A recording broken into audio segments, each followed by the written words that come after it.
Yeah, so I found the programme really useful, actually, to be fair. Before we started, if somebody said to me, do you understand what anti-racist means? I probably would have said yes. I think having gone through the programme and the sort of the learning that we have, I think I've got a much better understanding now, and actually I realised that I didn't really understand truly what anti-racist practice was previously, whereas I do now and be able to speak to it and sort of articulate it to other people. The programme's been absolutely fascinating, has really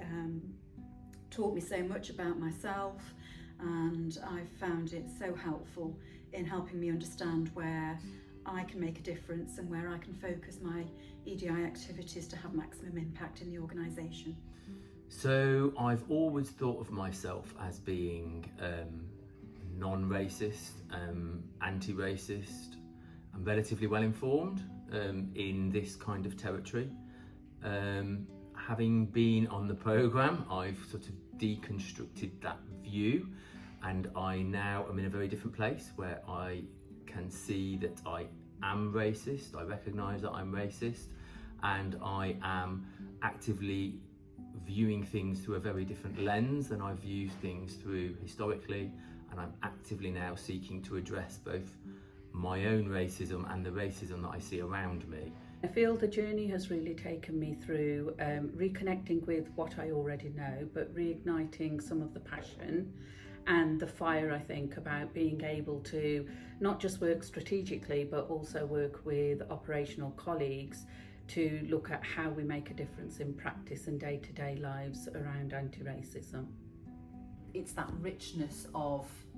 different learning approaches that help to challenge not only the learning that you've already got, but also to take that forward. So you feel confident and competent in being able to step into that space more frequently when it comes to challenging the systems, the processes that exist that are currently kind of enabling a racist kind of approach within our organisation. I think the one key message that I'm taking away is it's okay to be a disruptor, but doing that through a heightened lens of self-awareness and also remaining professional and having due respect for colleagues because they may not be on the same journey or at the same level of understanding as yourself. I think what this programme does really well is it helps to build a strong network of people, and it challenges you to think differently, to think and critique the learning that you've had, particularly when it comes from an equality, diversity and inclusion space, because this programme is about the anti-racist leadership, which is different to equality, diversity and inclusion. So I think for me, there is something around kind of building that really strong network, having the rich learning that happens in the classroom, the challenging of that thinking that you've perhaps come with. I guess one of the Lightbulb moments for me was talking about, we do a lot of ED&I work within the NHS, and I've always thought that was very similar to anti-racist work, and I suppose doing this course I realised that the two are quite distinct, and actually ED&I work doesn't automatically mean that it picks up some of the anti-racist elements that we've learned throughout this course.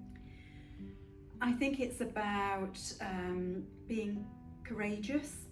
that it's okay to get things wrong, that there is no hard and fast right or wrong about anti-racism. It's about wanting to do the right thing, and I would encourage people to read resources, talk to colleagues, really increase your own understanding, because even if you think that you know about this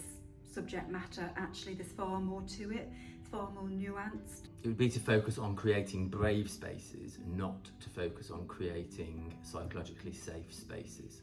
Psychologically safe spaces, in my experience, are almost universally requested by white presenting individuals who, using the terminology on the programme, are probably dealing with issues to do with their white privilege and struggling to engage with the sorts of concepts that maybe are trying to be discussed by colleagues in the room who are not white presenting. And so that distinction between a psychologically safe space, which is a luxury that many people can never afford themselves, and a brave space which everybody can engender is a really important distinction that I've learned.